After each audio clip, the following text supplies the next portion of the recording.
Hey guys, today we're going to talk about how to play O Come All Ye Faithful on the piano. We're going to do it in the key of G. I'm going to talk probably more about some concepts, ideas, general techniques. This is not going to be a walkthrough for little beginners. There are so many videos for that. I'm just going to walk you through kind of my process and what I'm thinking while I'm playing. So if I were to play O Come All Ye Faithful in the key of G, I would do something like this.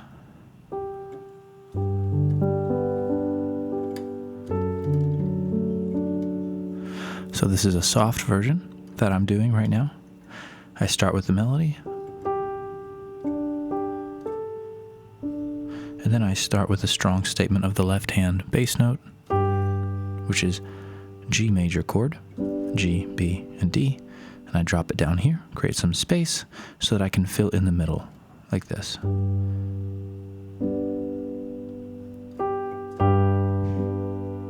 In my case, I decided to move the D down here.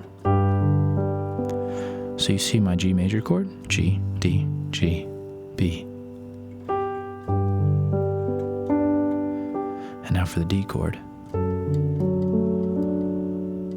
I did F sharp, D, F sharp, and A. Now the reason I did this is because I like the walk down sound.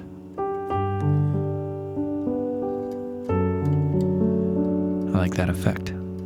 There's a general rule that I find helpful in music when constructing chords and harmonies. You find the closest notes when you're building your next chord. You want what we call good voice leading. So you wouldn't do this.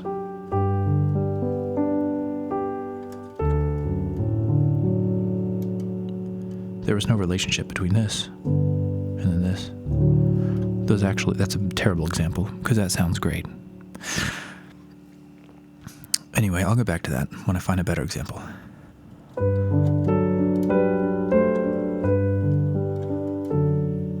Right there, I decided to create a little tenor harmony with the melody.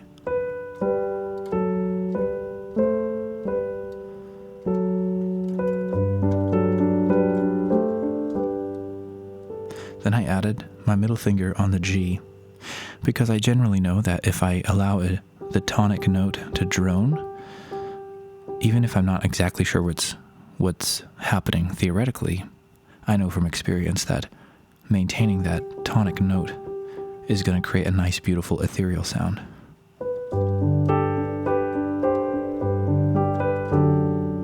So in this case, when I go to the 5/7 chord, it seems like it would clash with the G, but that clash is sort of a modern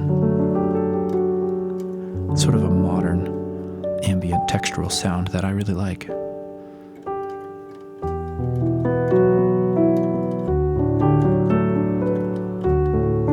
To the A. Very traditional to do the 2/7 chord. That leads to the 5/7. And then I continue. That didn't work very well. So you watch my left hand.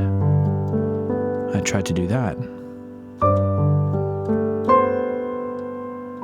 The melody plays a C while my left hand hit the B. So instead what I'll do is create a little harmony. That would be better.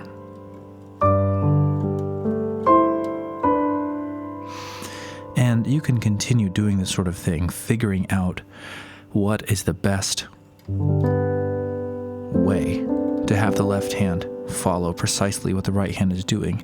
There's all kinds of counter melodies and interesting things you can do. And that's when you start composing a song. You need to write it down, because the complexity can be too much to remember, or at least too much for you to repeat on your next playthrough. In my case, my general way is to use tried and true techniques, pull them out of the bag. They work 95% of the time. That's usually how I function. I don't do pre-written arrangements because I don't have time to learn them and I'm horrendous at sight reading.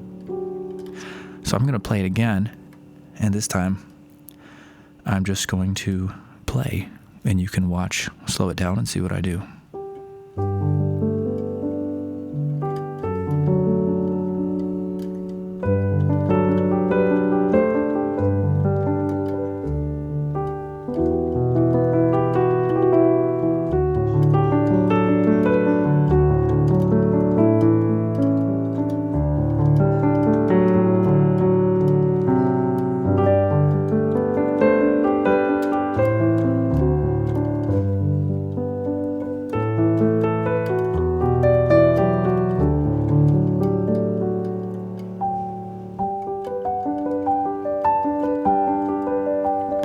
I'll stop there and point out that I am doing something. This particular arrangement is so slow and ambient and ethereal that I've been rolling in triplets the whole time.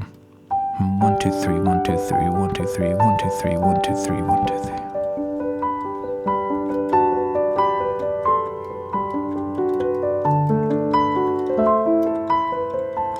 And that is something you have the luxury of doing when you're playing solo piano. But it would be confusing if you were trying to lead this hymn in church and started rolling triplets everywhere. In church, you might want to do something like...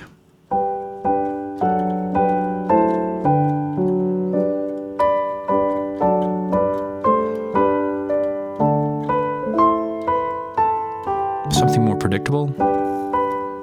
Oops. And that was way too fast. I will tell you that. You don't give people enough time to breathe in between their phrases. So watch out for that when you're leading in church. My old method of going like this.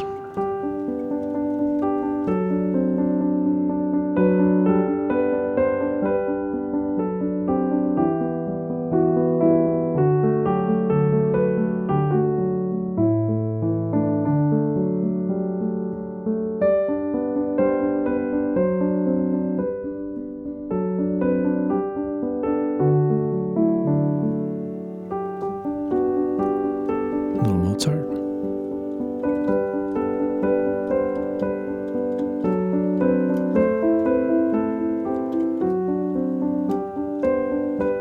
That sounded horrible. That clash was really bad.